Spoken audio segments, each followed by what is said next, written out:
Welcome to Be Beyond Borders. This is Celine Maimaran, and today I'm presenting an episode called Baby Beyond Borders.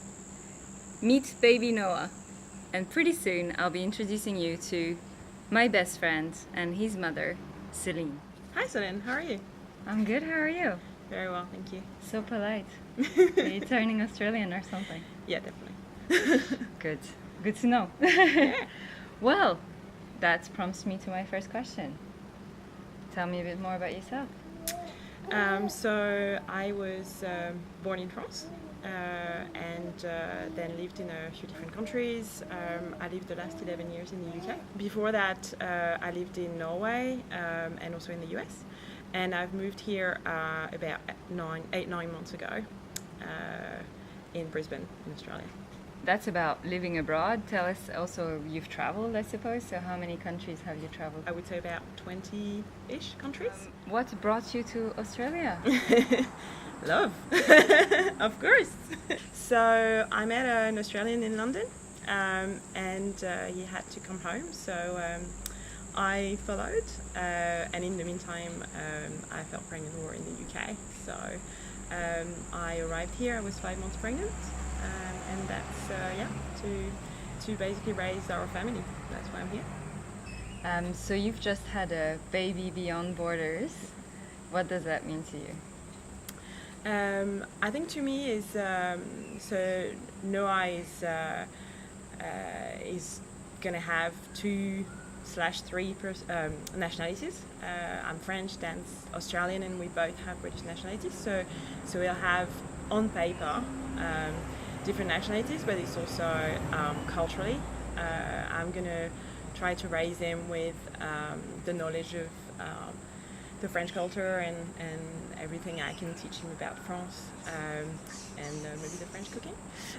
And Dan will raise him with the Australian influence. So I think culturally, and I'm hoping that because he has parents from different backgrounds and who've grown up in different countries, he'll develop a very open mind in discovering yet other cultures and also want to travel. And so for me, a baby beyond border is probably a baby who's going to be really open to different cultures and countries. So tell us a bit more about giving birth in a different country. How was that? So in different countries in general, I'm not sure. In Australia, it went really well. As you were saying earlier, Australians are in general, all the ones I've met so far, very lovely people, very helpful. So I think I would say 99% of it was a very positive experience. There are also always some hurdles, which is more from the administrative side than the people side, really. So it was a very positive experience. I'm not sure how it would have gone back home, but here, yeah, it was a very beautiful experience. Raising him in a different country, like what are some of the cultural differences that you've spotted so far? I think here what's really amazing is the feeling that everywhere you go, there are things available for babies, just like practical things like change him, feed him, and people are they love children. Like people stop me in the street with Noah and have a chat. Also the fact being in Australia, and I think it's in general in Australia, but even more in Queensland, the weather is amazing, so he'll grow up outside. All positive stuff. What about some of the challenges maybe so far that you've been facing as a mom of a baby beyond borders? The friends and family. I think when you have a child, it's such a big milestone in your life. It's always nice to have your friends and your family just here, just close by, and also for him to see him grow, because he's growing up so quickly. So I think we're very lucky because in modern days we have WhatsApp video and Skype and all that kind of thing. So my family can see him every day, and but I think that would be one of the major challenges. With such a diverse background that Noah will have growing up, where will home be for you and your family? I've always believed, because I travelled quite a bit, that home is where you and your loved ones are. So I think as a family, home will be where we are, where the three of us will be and where we'll be happy. They'll be home, so we can just take off and go anywhere, as long as the three of us are happy and together. What's next for Celine, Noah, Dan? What's next? So Dan and I are getting married next year. So Congratulations! Thank you. So we'll have a nice, lovely little page boy, and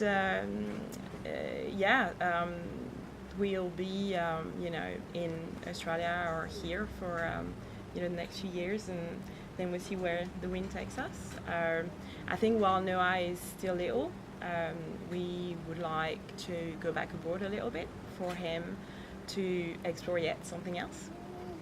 That it's neither French or Australian. So these are pretty much the next short and medium term steps that we're hoping to take as a family. Your experience is very interesting, very insightful for other moms. Do you have any tips for them if they're just about to go beyond borders with a baby or just about to have a baby in a different country? Like, what would you tell them? So I think with everything, when you go and live abroad, is to keep an open mind. Things will be done differently from your own country in terms of childbirth, feeding, playing with babies, meeting people. So, stay open-minded, just go with it. This was Celine Maimaran with the first episode of Baby Beyond Borders. Noah has gone to sleep, so I've ended up with my little furry friend, the koala, here. It's time for me to bid you goodbye and wish you happy travels.